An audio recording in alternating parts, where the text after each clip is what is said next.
In 1765, the British Parliament imposed a new tax on the American colonies. It was a modest levy, a stamp duty on printed materials. But it provoked a constitutional crisis that would end with the collapse of British authority across an entire continent. The colonists did not initially reject monarchy. They objected to taxation without representation, a violation, they argued, of their rights as Englishmen. They appealed to the British Constitution, to precedent, to the principles of liberty established in 1689. They sought reform, not revolution. But the conflict escalated. Parliament asserted its absolute authority over the colonies. The king supported coercive measures. Colonial assemblies were dissolved. Troops occupied Boston. By 1775, armed resistance had begun. It was in this context that Thomas Paine published Common Sense. Written in plain language and distributed widely, it became the most influential pamphlet of the Revolutionary era. Paine did not merely argue for independence. He attacked the institution of monarchy itself. Hereditary succession, he wrote, was an absurdity.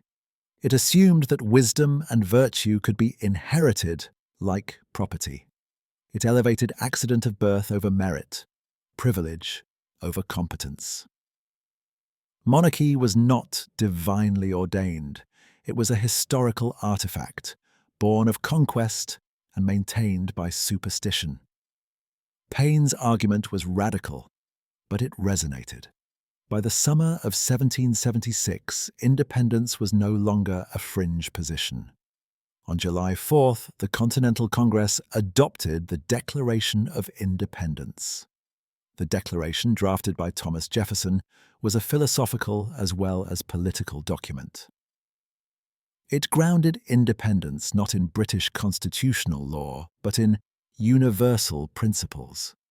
All men are created equal, it proclaimed.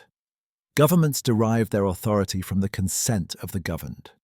When a government violated the rights of the people, those people retained the right to abolish it. This was Lockean theory translated into revolutionary practice. The Declaration did not appeal to tradition or divine sanction. It appealed to reason, natural rights, and the sovereignty of the people. The war that followed lasted 8 years. It was not inevitable that the colonies would win. They faced the most powerful military in the world. But British logistical challenges, French intervention, and colonial resilience turned the conflict into a war of attrition Britain could not sustain. The Treaty of Paris in 1783 recognized American independence. What followed was an experiment in republican government. The Constitution, ratified in 1788, created a system without a king. Executive power was vested in a president, elected for a fixed term and subject to removal. Legislative power resided in Congress, chosen by the people or their representatives.